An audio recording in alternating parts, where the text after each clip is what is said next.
झारखंड में बीजेपी के नेतृत्व वाले एनडीए के बीच सीटों का बंटवारा हो चुका है।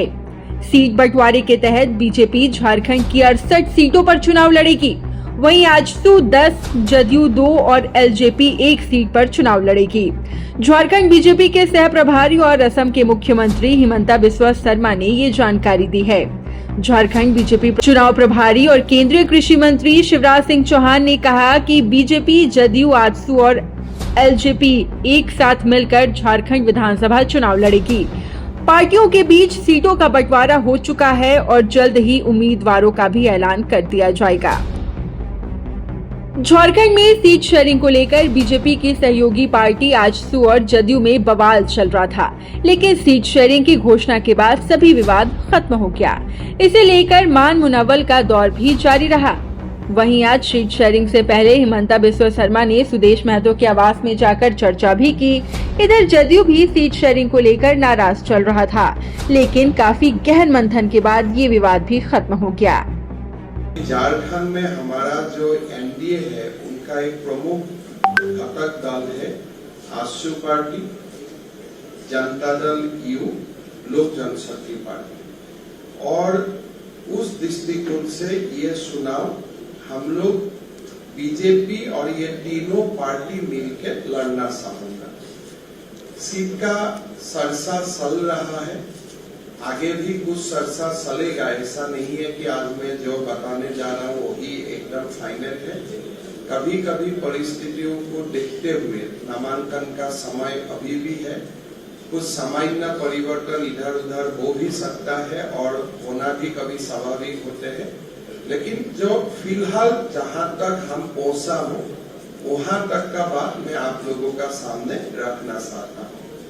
पहले हम आजसू को अभी तक जो हमारा डिस्कशन हुआ, ये 10 सीट में आजसू लड़ने जा रहा है, जिसका नाम मैं आपको बोलना चाहूंगा। एक पहला सीट होगा सिल्ली, जहां से आजसू लड़ेगा। रामगढ़ आजसू लड़ेगा। गोमिया आजसू लड़ेगा। ईसागढ़ आजसू लड़ेगा। मांडू आजसू लड़ेगा। जुगसलाई आजसू लड़ेगा। दुमरी आजसू लड़ेगा। पाकुड़ आजसू लड़ेगा। लोहारदगा आजसू लड़ेगा। मनोहरपुर आजसू लड़ेगा। अभी तक जो हमारा चर्चा हुए इस हिसाब से ये 10 सीट आजसू लड़ेगा। हम लोगों को अपेक्षा भी होगा कि आजसू अपना उम्मीदवार यही 10 सीट में घोषित करे। जनता दल यू का साथ अभी तक का जो हमारा चर्चा हुआ है वो चर्चा का अनुसार जमशेदपुर वेस्ट और तमार जनता दल यू लड़ेगा। लोक जनशक्ति पार्टी 1 सीट में चुनाव लड़ेगा, वो होगा 17 से लोक जनशक्ति पार्टी चुनाव लड़ेगा। 17 थोड़ा मेरा हिंदी कच्चा है और तो मैं आप लोगों को पहले बता वो आसाम की टोन भी है वो। हाँ, तो वो सीट से लोक जनशक्ति पार्टी लड़ेगा और बाकी सीट में 1-2 सीट का 21 सीट छोड़ के बाकी सीट में स्वाभाविक है भारतीय जनता पार्टी लड़ेगा। सीट शेयरिंग पर भी सहमति है और जल्दी हमारे उम्मीदवार घोषित होंगे। चुनाव के अभियान में हम कूदेंगे और इंडी गठबंधन के जेएमएम कांग्रेस की सरकार के कुशासन का अंत कर ही हम चैन की सांस लेंगे। शुक्रवार को बाबूलाल मरांडी के साथ रांची के बीजेपी कार्यालय में संयुक्त प्रेस कॉन्फ्रेंस करते हुए आज सुप्रीमो सुदेश महतो ने कहा कि हम दोनों पार्टियों का बहुत पुराना संबंध है।